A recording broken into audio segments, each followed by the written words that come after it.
Não deixe para amanhã o que você pode fazer hoje.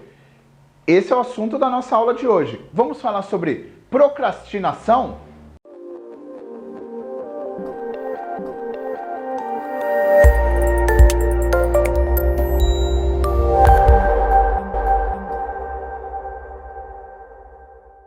Bom, então o assunto da nossa aula de hoje é procrastinação.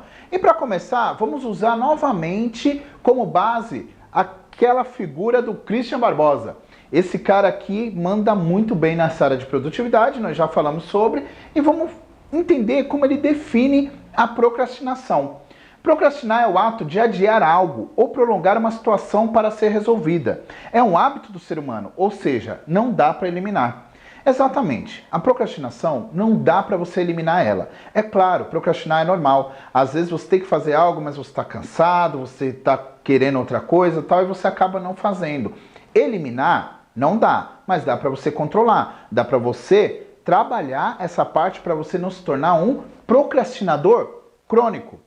Lembre-se bem, tem um provérbio chinês que fala exatamente o seguinte. Se você admira lá uma montanha e você quer escalar ela, você adiar essa escalada não vai deixar ela menor. Então, não adianta você ficar adiando as coisas que uma hora você vai ter que fazer. Só que se você sabe que se você adiar muito algumas coisas, elas podem te trazer grandes prejuízos. E nós vamos falar exatamente sobre isso hoje, como a gente vai poder estar evitando essa questão da procrastinação. Pessoas não conseguem visualizar o benefício que a execução de algumas tarefas pode proporcionar em suas vidas. Exato. Eu peguei esse trecho também do livro do Christian Barbosa, que ele fala o seguinte: quer parar de procrastinar? Pense os benefícios que aquela atividade feita vão te trazer. Né? Se eu fazer tal atividade, poxa, eu vou ter, então não vou precisar no fim de semana vir fazer uma hora extra tal, porque eu vou poder ter o fim de semana para curtir com minha família. Se eu fazer tal atividade, pode ser que agora pinte aquela promoção. Então comece a visualizar os benefícios que uma atividade bem elaborada pode te trazer. Maus sentimentos causam a procrastinação. Assim como eu falei no vídeo anterior sobre a produtividade, se você tiver com maus sentimentos, você vai ver que você vai acabar procrastinando. E esses maus sentimentos que geram a procrastinação e a procrastinação também alimentam esses sentimentos angústia, ansiedade, frustrações, e muitas pessoas acabam sendo espectadores da própria vida. Olha que coisa forte isso daqui. No fim dessa aula eu vou vou disponibilizar um vídeo bem bacana para vocês, que vocês vão ver que muitas pessoas acabam sendo espectadores da sua própria vida. Por quê? Porque não viveram ela intensamente. Foram atrasando aqueles pontos que eram para ser feitos e nunca fizeram. Eu preciso de uma segunda língua, eu preciso fazer meu inglês. Mas depois eu faço e nunca vai fazendo. Então, é importante que a partir de agora você lembre da aula passada, trabalhe a questão do planejamento e pare desde já de procrastinar esses pontos e solucionar, exatamente ver o que você quer para você. Lembra das perguntas que eu fiz lá no começo da primeira aula? O que você quer com esse curso? Vê o que você quer para você e começa, haja. Bora fazer, bora deixar de procrastinar e atrasar a nossa vida. Então, eu vou passar 5 passos rápidos, tranquilos, para que você dê um stop aí na procrastinação. Primeiro, busque a recompensa. Assim como eu falei, o ser humano não tem esse hábito, né? De entender que uma atividade bem elaborada, bem realizada, vai te trazer recompensas. Então pensa nisso, pensa na recompensa.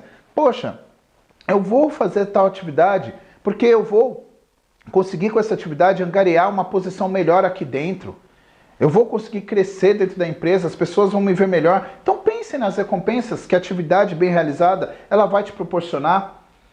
Tenha foco. Foi aquele ponto que nós falamos anteriormente. Se você não tem foco, você não sabe aonde vai. Então, quem não sabe onde vai acabar procrastinando. Você senta lá para fazer... mas o que eu tinha que fazer mesmo? Você não planejou, você não tem foco? Então eu vou para uma rede social, eu vou para outro meio, eu vou fazer outra coisa, uma coisa que você vai gastar seu tempo e acaba procrastinando o que era de fato para ser feito. Por quê? Porque não teve foco. Técnica da formiguinha. Um passo de cada vez. Formiguinha não é assim? Trabalhando?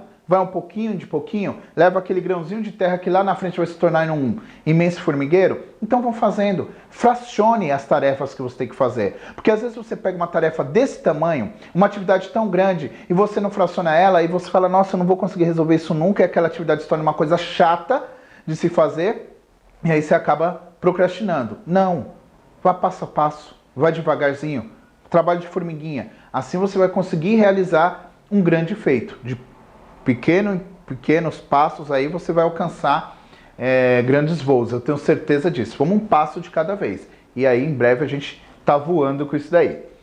Sem punições. Tem gente que se pune, né? Fala, eu não consegui fazer isso, aí se pune, fica para baixo. Não. Emoções negativas só tornam pessoas improdutivas. Lembre-se muito bem disso. Então, não se puna. Não fez a tarefa? Tudo bem, não saiu do jeito? Legal, vamos melhorar, vamos aprender. A gente aprende errando. Então, não tenha medo. Então, não saiu da maneira que a gente queria? Bora melhorar e fazer de outra maneira. Mas não precisa se punir. Tem uma técnica aqui da autora Mel Robbins, tem esse livro dela aqui fantástico, que fala que é a regra dos 5 segundos. Eu vou passar ela para vocês agora, porque às vezes a gente está cansado, está estressado, tudo pegando fogo e você precisa relaxar e colocar isso em prática. Então, como? A regra dos 5 segundos é bem clara. Primeiro, calma, sente, fique tranquilo, olhe para o ambiente.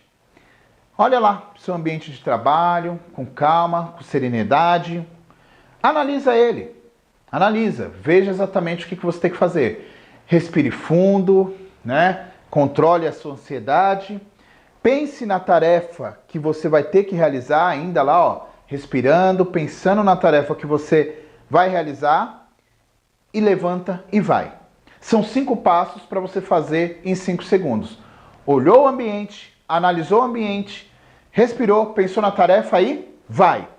Não para, vai e faz a tarefa. Porque se você não fazer esse start, aí com certeza você vai procrastinar mais uma vez essa tarefa. Então, lembre-se muito bem desses 5 passos e você faz ele em 5 segundos. Vou deixar aqui vocês com o Tim Urban e ele vai mostrar para vocês, explicar exatamente como funciona o cérebro de um procrastinador. Olha bem isso. E eu tenho certeza, hein?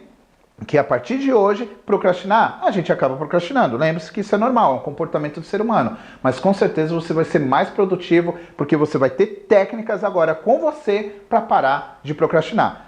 Lembre-se daqueles 5 pontos que a gente falou e fica de olho aí com o Tim Urban.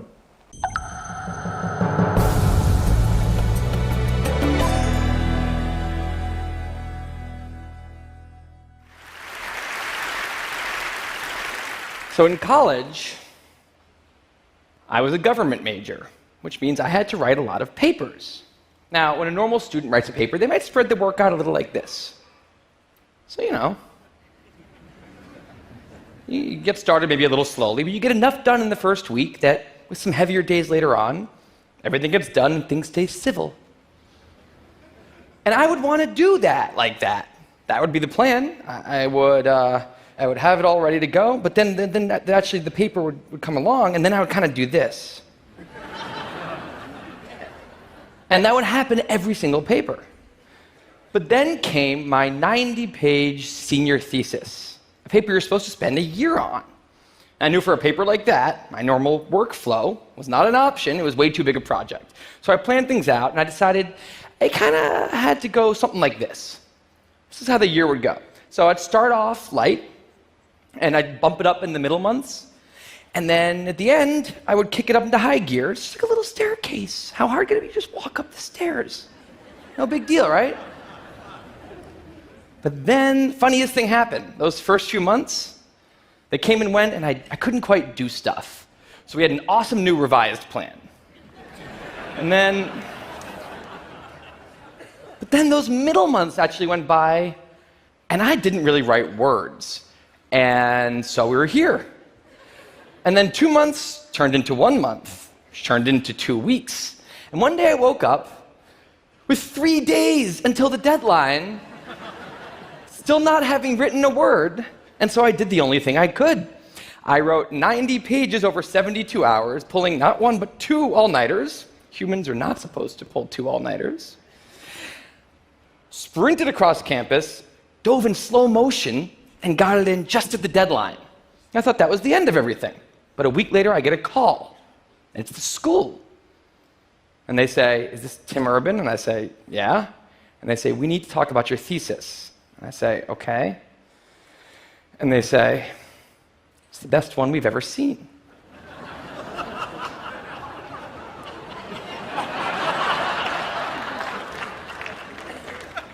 That did not happen. It was a very, very bad thesis. I just wanted to enjoy that one moment when all of you thought, "This guy is amazing." No, it was very, very bad. Anyway, today I'm a writer, blogger guy. I write the blog Wait, But Why? And a couple of years ago, I decided to write about procrastination. My behaviors always perplexed the non-procrastinators around me, and I wanted to explain to the non-procrastinators of the world what goes on in the heads of procrastinators and why we are the way we are. Now, I had a hypothesis that the brains of procrastinators were actually different than the brains of other people. And to test this, I found an MRI lab that actually let me scan both my brain and the brain of a proven non-procrastinator, so I could compare them, and I actually brought them here to show you today, and I want you to take a look carefully to see if you can notice a difference. And I know that if you're not a trained brain expert, it's not that obvious, but just take a look, okay? So here's the brain of a non-procrastinator. Now, here's my brain.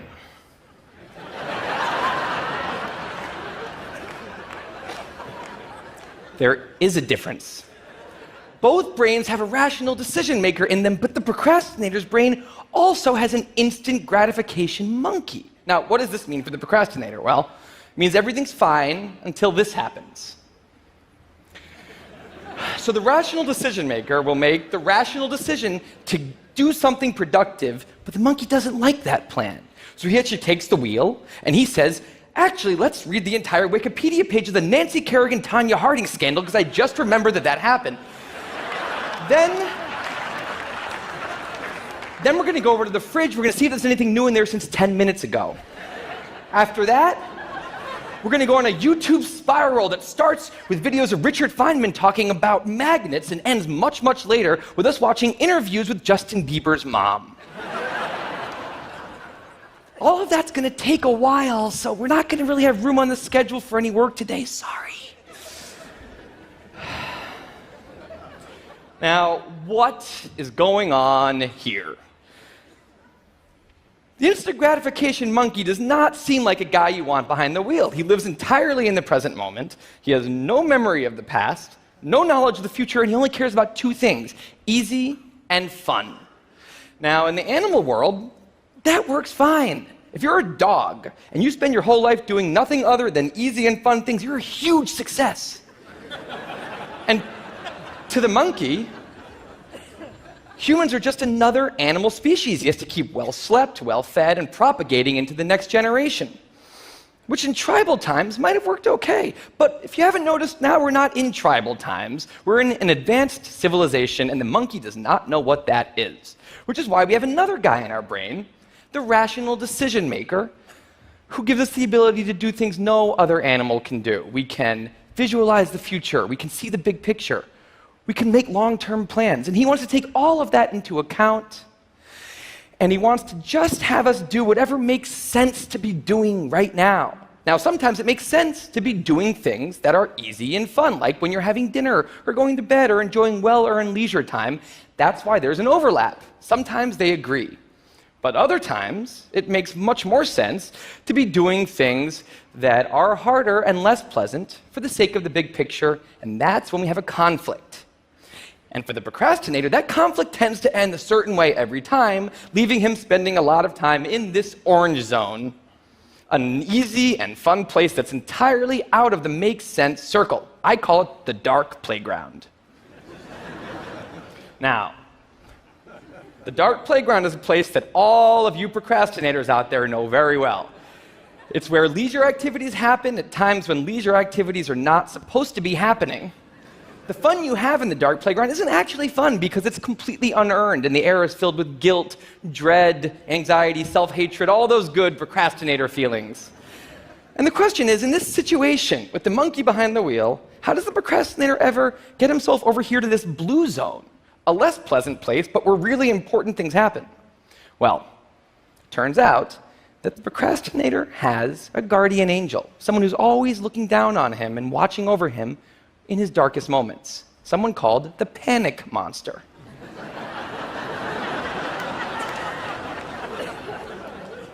Now, the panic monster is dormant most of the time, but he suddenly wakes up anytime a deadline gets too close or there's danger of public embarrassment, a career disaster, or some other scary consequence. And importantly, he's the only thing that the monkey is terrified of.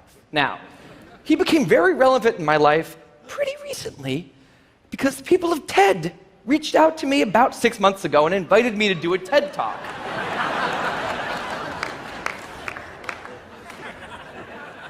Now, of course, I said yes. It's always been a dream of mine to have done a TED Talk in the past.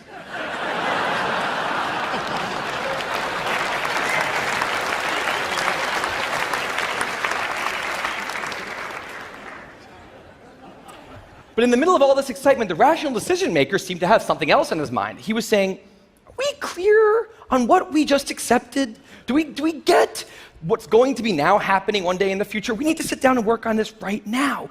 And the monkey said, totally agree, but also let's just open Google Earth and let's zoom into the bottom of India, like 200 feet above the ground, and we're going to scroll up for 2.5 hours till we get to the top of the country so we can get a better feel for India.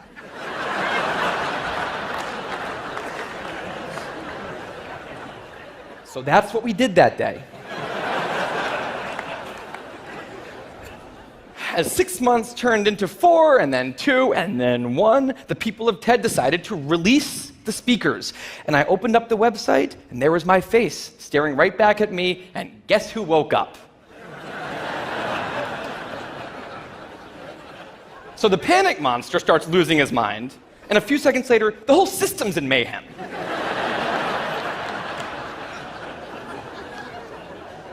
And the monkey, who, remember, he's terrified of the panic monster, boom, he's up the tree. And finally, the rational decision maker can take the wheel and I can start working on the talk. Now, the panic monster explains all kinds of pretty insane procrastinated behavior, like how someone like me could spend 2 weeks unable to start the opening sentence of a paper and then miraculously find the unbelievable work ethic to stay up all night and write 8 pages. And this entire situation with the 3 characters, this is the procrastinator's system. It's not pretty, but in the end, it works. And this is what I decided to write about on the blog just a couple years ago. Now, when I did, I was amazed by the response. Literally thousands of emails came in from all different kinds of people, from all over the world, doing all different kinds of things. These were people who were nurses and bankers and painters and engineers and lots of PhD students. And they were all writing, saying the same thing. I have this problem too. But what struck me was the contrast between the light tone of the post and the heaviness of these emails. These people were writing with intense frustration about what procrastination had done to their lives, about what this monkey had done to them. And I thought about this, and I said, well, if the procrastinator system works, then what's going on? Why are all these people in such a dark place? Well, turns out that there's 2 kinds of procrastination. Everything I've talked about today, the examples I've given, they all have deadlines. And when there's deadlines, the effects of procrastination are contained to the short term because the panic monster gets involved. But there's a second kind of procrastination that happens in situations when there is no deadline. So if you want to have a career where you want to be a self-starter, something in the arts, something entrepreneurial, there's no deadlines on those things at first, because nothing's happening at first, not until you've gone out and done the hard work to get some momentum, to get things going. There's also all kinds of important things outside of your career that don't involve any deadlines, like seeing your family, or exercising and taking care of your health, working on your relationship, or getting out of a relationship that isn't working. Now, if the procrastinator's only mechanism of doing these hard things is the panic monster, that's a problem, because in all of these non-deadline situations, the panic monster doesn't show up. He has nothing to wake up for. So the effects of procrastination, they're not contained. They just extend outward forever. And it's this long-term kind of procrastination that's much less visible and much less talked about than the funnier, short-term, deadline-based kind. It's usually suffered quietly and privately, and it can be the source of a huge amount of long-term unhappiness and regrets. And I thought, that's why these people are emailing, and that's why they're in such a bad place. It's not that they're cramming for some project. It's that long-term procrastination has made them feel like a spectator at times in their own lives. The frustration was not that they couldn't achieve their dreams, it's that they weren't even able to start chasing them. So I read these emails and I had a little bit of an epiphany that I don't think non-procrastinators exist. That's right, I think all of you are procrastinators. Now, you might not all be a mess, like some of us, and some of you may have a healthy relationship with deadlines. But remember, the monkey's sneakiest trick is when the deadlines aren't there. Now, I want to show you one last thing. I call this a life calendar. That's one box for every week of a 90-year life. That's not that many boxes, especially since we've already used a bunch of those. So I think we need to all take a long, hard look at that calendar. And we need to think about what we're really procrastinating on, because everyone is procrastinating on something in life. We need to stay aware of the instant gratification monkey. That's a job for all of us. And because there's not that many boxes on there, it's a job that should probably start today. Well, maybe not today, but sometime soon. Thank you.